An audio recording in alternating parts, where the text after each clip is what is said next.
जरा विचार करा, एका अशा आयुष्याचा जिथे तुम्हाला प्रत्येक पाऊल टाकताना दुसऱ्याच्या इच्छेची वाट पाहावी लागते, जिथे दोन स्वतंत्र मेंदू आहेत, दोन वेगळी स्वप्ने आहेत, दोन भिन्न आवडीनिवडी आहेत, पण त्यांना चालवणारे पाय मात्र एकच आहेत आणि श्वास घेणारे शरीरही एकच आहे.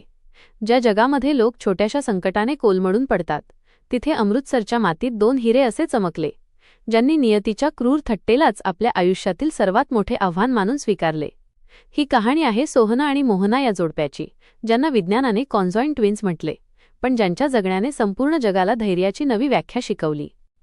त्यांच्या जन्माची ती रात्र कोणत्याही पालकांसाठी सुखाची असू शकली असती, पण जेव्हा डॉक्टरांनी त्यांना पाहिले तेव्हा संपूर्ण इस्पितळात शांतता पसरली.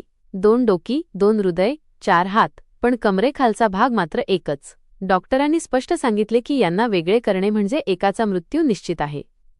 रक्ताच्या नात्याने आणि जन्म देणाऱ्या माऊलीनेही जेव्हा परिस्थितीसमोर हात टेकले आणि त्यांना पोरके सोडले, तेव्हा नियतीने त्यांना अमृतसरच्या पिंगलवाडा संस्थेच्या झोळीत नेऊन टाकले. तिथे त्यांना फक्त आसरा मिळाला नाही, तर जगण्याला नवी दिशा मिळाली.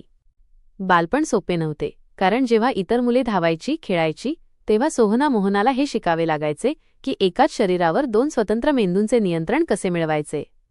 एकाला भूक लागायची तर दुसऱ्याला झोप यायची, एकाला उजवीकडे वळायचे असायचे तर दुसऱ्याला डावीकडे. पण हळूहळू या 2 भावांनी शब्दांशिवाय एकमेकांच्या मनातील भाषा ओळखायला सुरुवात केली. त्यांच्यातील हे सामंजस्य म्हणजे निसर्गावर केलेली एक प्रकारची मातच होती. जसजसे ते मोठे झाले तसे जगाचे टोमणे आणि लोकांच्या नजरा त्यांच्या वाट्याला आल्या. अनेकांनी त्यांना पाहून दया दाखवली, तर अनेकांनी त्यांना केवळ कुतूहलाचा विषय समजले. पण सोहना आणि मोहनाने कधीही स्वतःला लाचार मानले नाही. त्यांनी पुस्तकांना आपले मित्र बनवले आणि शिक्षणाच्या वाटेवर चालायला सुरुवात केली. तांत्रिक शिक्षणात रस निर्माण झाल्यावर त्यांनी वीज उपकरणांच्या दुरुस्तीचे शिक्षण घेण्याचा धाडसी निर्णय घेतला. जेव्हा ते ITIमध्ये शिकत होते तेव्हा लोकांच्या मनात शंका होती की हे दोघे मिळून विजेचे खांब किंवा तारांचे जाळे कसे सांभाळतील. पण त्यांनी दाखवून दिले की त्यांचे 4 हात जेव्हा मिळून काम करतात तेव्हा ते एखाद्या निष्णात इंजिनियरपेक्षाही अधिक वेगाने आणि अचूकपणे काम करू शकतात.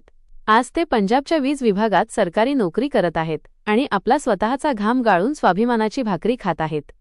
त्यांच्या आयुष्यातील सर्वात मोठा क्षण तो होता जेव्हा भारताच्या निवडणूक आयोगाने त्यांना 2 स्वतंत्र मतदार म्हणून ओळख दिली. एकाच शरीराला 2 स्वतंत्र मते देण्याचा अधिकार मिळणे ही गोष्ट जगाला हे सांगण्यासाठी पुरेशी होती की सोहना आणि मोहना हे केवळ एक शरीर नसून 2 स्वतंत्र विचार आणि 2 स्वतंत्र व्यक्तिमत्वे आहेत. आज जेव्हा ते आपल्या कामावर जातात तेव्हा त्यांच्या चेहऱ्यावर लाचारी नसते, तर एक वेगळाच आत्मविश्वास असतो. त्यांनी समाजाच्या त्या जुन्या विचारांना आरसा दाखवला, ज्यांना वाटायचे की अपंगत्व म्हणजे संपलेले आयुष्य. सोहना आणि मोहनाची ही कहाणी आपल्याला हे शिकवते की संकटे कितीही मोठी असली तरी जर तुमच्या मनात जिद्द असेल तर तुम्ही नशिबाच्या रेषाही बदलू शकता. आज ते केवळ स्वतःसाठी जगत नाहीत, तर ते अशा लाखो लोकांसाठी प्रेरणा आहेत जे आयुष्यात हताश झाले आहेत. त्यांचे हसरे चेहरे सांगत असतात की शरीर जरी जुळलेले असले तरी स्वप्नांना भरारी घेण्यासाठी कोणत्याही बंधनाची गरज नसते. जे आईवडिलांनी त्यांना सोडून दिले होते, आज त्यांनाही कदाचित आपल्या या लेकरांच्या कर्तृत्वाचा हेवा वाटत असेल. ही केवळ एका संघर्षाची समाप्ती नाही, तर एका अशा प्रवासाची सुरुवात आहे जिथे सोहना आणि मोहना नावाचे 2 तारे धैर्याच्या आकाशात कायमचे तळपत राहतील. त्यांचे आयुष्य म्हणजे एक जिवंत पुरावा आहे की जर इच्छाशक्ती प्रबळ असेल तर अशक्य असे काहीच नसते.